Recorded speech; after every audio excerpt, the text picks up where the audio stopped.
देखिए, माँ सरस्वती के चरणों में नमन करता हूँ। आइए, कक्षा 12 के गणित क्लास में आप सभी शिक्षार्थियों का स्वागत है। देखें, एक्सरसाइज 8.2 क्वेश्चन नंबर 3 है। वक्रों y = x² + 2 y = x और x = 3 तथा x = 0 से घिरे क्षेत्र का क्षेत्रफल ज्ञात करें। तो पहले तो हम y = x² + 2 का वक्र खींचेंगे। देखिए, मूल बिंदु यहाँ 0 है, यह x अक्ष है, ये y अक्ष है। मूल बिंदु से परवलय का शीर्ष 2 इकाई ऊपर जाएगा, अर्थात r के निर्देशांक 0, 2 होंगे, क्योंकि x² + 2 है। तो इस 2 की वजह से इसका हेड जो है मूल बिंदु से 2 इकाई ऊपर होगा। r हो गया ये बिंदु और ये परवलय का वक्र हो गया y = x² + 2 का। अब आता है y = x का वक्र। देखिए, मूल बिंदु से जाती हुई 45 डिग्री पर एक रेखा है y = x। अगली रेखा देखें जो x = 3 की है, ये y अक्ष के समानांतर है। ये दोनों P बिंदु पर y = x, x = 3 P बिंदु पर काटती हैं, तो इसके निर्देशांक हो जाएंगे x = 3 है तो y = भी 3 होगा, क्योंकि इसका y = x, तो 3 3 दोनों हो गया। देख लीजिए यहाँ, क्योंकि यह बिंदु y = x पर भी है, x = 3 पर भी है, तो अर्थात 3 3 निर्देशांक हो गया P का। यही रेखा ऊपर जा करके परवलय को काटती है Q बिंदु पर। तो आप देख रहे हैं कि x = 3 होगा और x = 3 जब इसमें हम रखते हैं y = x² + 2 में, तो 9 + 2 = 11 होगा, y = 11। तो r के निर्देशांक 0, 2, q के निर्देशांक 3 और 11 हैं, और p के निर्देशांक 3, 3 और 0 के निर्देशांक 0, 0 है मूल बिंदु। ये सारे निर्देशांक आप क्लियर हो गए हैं। अब तो क्या करना है, आकृति P Q R O, P Q R और ओ का क्षेत्रफल आपको ज्ञात करना है। तो इसमें आप देख लें, ये पूरी आकृति पी क्यू आर ओ का क्षेत्रफल क्या होगा, 0 से 3, ये देखिए 0 से 3, यानी परवलय का वक्र और ये x अक्ष का जहाँ कटान बिंदु है वहाँ तक। इसका x 0 है, 0 से 3 सीमा ले लीजिए, और परवलय का जो समीकरण है x² + 2 dx माइनस इंटीग्रेशन, देख लीजिए 0 to 3, यानी OP वक्र है 0 to 3 x dx, क्योंकि y = x है तो x dx हो गया ये। अब इसी का समाकलन करके घटा देना है, आपका उत्तर आ जाएगा। देखिए, x² + 2 का होगा x³ / 3 + 2x, इसका हो गया -x² / 2।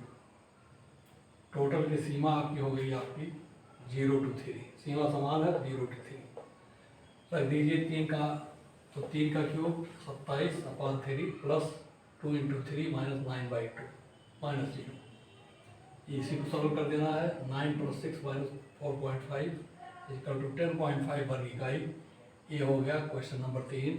क्वेश्चन नंबर 4 देखें।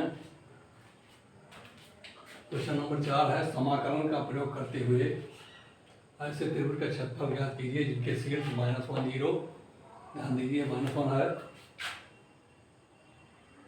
-1, 0 है, 1, 3 और 3, 2 है, यानी तीनों शीर्ष ABC दिए हुए हैं आपको, और उसका क्षेत्रफल निकालना है, लेकिन समाकलन का प्रयोग करके निकालना है। वैसे तो त्रिभुज क्षेत्रफल आप सारणिक से भी निकाल सकते हैं, त्रिभुज के सूत्रों से निकाल सकते हैं, निर्देशांक वाले सूत्र से, लेकिन यहाँ का रहा है समाकलन से निकालिए। तो समाकलन के लिए देखिए क्या करेंगे, पहले AB BC AC रेखा निकाल लीजिए आप। तो रेखा निकालने के लिए क्या करेंगे आप, बिंदु -1 और 0 तथा 1, 3 को मिलाने वाली रेखा का समीकरण लिखिए। ये देखिए y - y1 0 = y2 - y1 upon x2 minus x1 x plus x minus x1। ये है समीकरण दो बिंदुओं से जाने वाली रेखा का। सूत्र आप जानना चाहें तो यहाँ जान सकते हैं, अगर याद होगा तो ठीक है, ना याद कर लीजिए।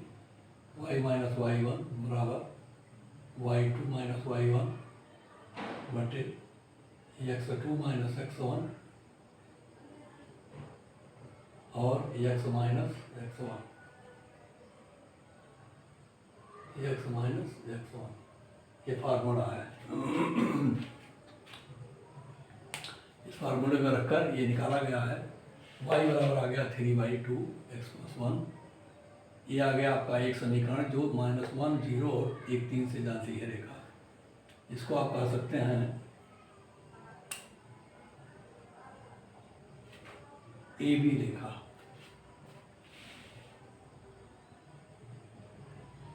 ए बी का समीकरण। अब आइए बिंदु 1, 3 और 3, 2 को मिलाने वाली रेखा का समीकरण। 1, 3 y minus y1 y minus 3 equal to y2 minus y1 upon x2 minus x1 x minus x1। इसी को हल कर दीजिए। आ गया y बराबर माइनस x/2 प्लस 7/2। ये हो गया 1, 3, 3, 2 अर्थात BC का समीकरण। ये हो गया BC का समीकरण। BC का समीकरण। तो BC का समीकरण मिल गया, AB का समीकरण मिल गया। अब जरा AC का समीकरण देख लें कि 3, 2 -1, 0 को मिलाने वाली रेखा का समीकरण हो जाएगा y minus 2 equal to 0 minus 2 upon -1 minus 3 x minus 3। ये आ गया y minus half x minus 3 plus 2 x/2 plus 1/2 या हाफ x प्लस 1।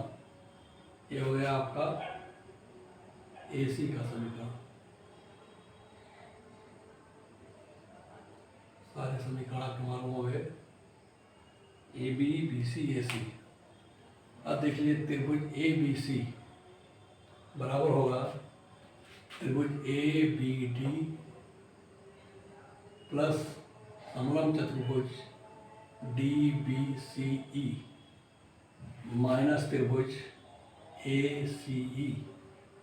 देख लीजिए इस त्रिभुज को घटा दिया गया और आप पूरे त्रिभुज के क्षेत्रफल आपको मिल गया। अब आ गया equal to y dx AB integration -1 to 1। देख लीजिए AB -1 to 1 सीमा देख लीजिए -1 से 1 तक सीमा हो गई। Integration y dx AB plus integration BD इसी का क्षेत्रफल है, तो क्या करेंगे y dx BC देख लीजिए BC क्या y dx निकाल दीजिए। तो ये BC का देखिए सीमा हो जाएगी 1 से 3 देखिए 1 है x, यहाँ है 3 है x, तो 1 से 3 integration y dx BC minus integration ACB y dx AC का देख लीजिए A का पहला बिंदु -1, C का पहला बिंदु 3, तो सीमा हो गई -1 to 3 y dx AC। अब इसका मान रख दीजिए, आ गया 3/2 इंटीग्रेशन -1 to 1 AB का समीकरण देख लीजिए। AB का समीकरण क्या है y बराबर 3/2 x प्लस 1। दे देखिए AB का समीकरण, तो 3/2 बाहर कर लीजिए integration -1 to 1 x plus 1 dx। ऐसे प्लस 1/2 y dx BC में जाइए। y dx BC आपका है x/2 प्लस 7/2, तो 7 माइनस एक्स इंटू हाफ बाहर कर लीजिए 1 to 3 7 minus x dx minus half integration -1 to 3 x plus 1। ये AC का समीकरण है, देख लीजिए AC का समीकरण 1/2 x प्लस 1, तो 1/2 x प्लस 1 dx केवल समाकलित कर दीजिए आप। आ गया 3/2 3/2 x square upon 2 plus x, सीमा हो गई -1 to 1। इसका समाकलन करेंगे तो 1/2 7x minus x square by 2, सीमा 1 से 3 minus 1/2 x square by 2 plus x, सीमा -1 से 3 आ गया ये 3/2 रख लीजिए ऐसे।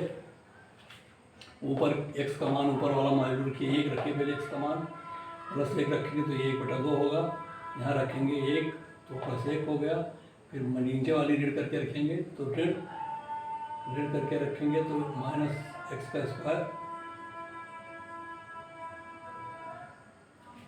तो 1 रखा गया तो ये हो गया -1/2, और फिर -1 रखा गया -1 तो +1 हो गया। देखिए ऋण और ऋण किया गया उसका तो धन हो गया, धन 1।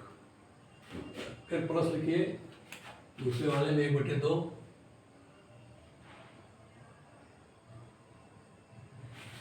देखिए 1/2 आ गया ये 7x 7 × 3, देखिए 7x 7 × 3 हो गया, -x स्क्वायर 9/2, फिर -1 हो -7 × 1 -7 हो गया, फिर माइनस आएगा 1/2 तो ये प्लस हो जाएगा, क्योंकि घटाना है तो ऋण का घटाना प्लस हो जाएगा 1/2 पोस्ट में।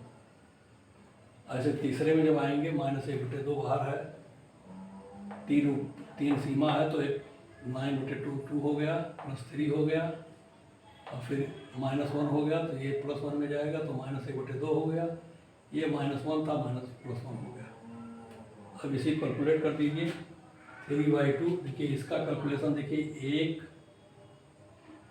आधा खत्म हो गया, 1 1 2 हो गया, तो 3/2 × 2 हो गया, ये कोष्टक खत्म हो गया। प्लस लिखिए 1/2, ये देखिए 7,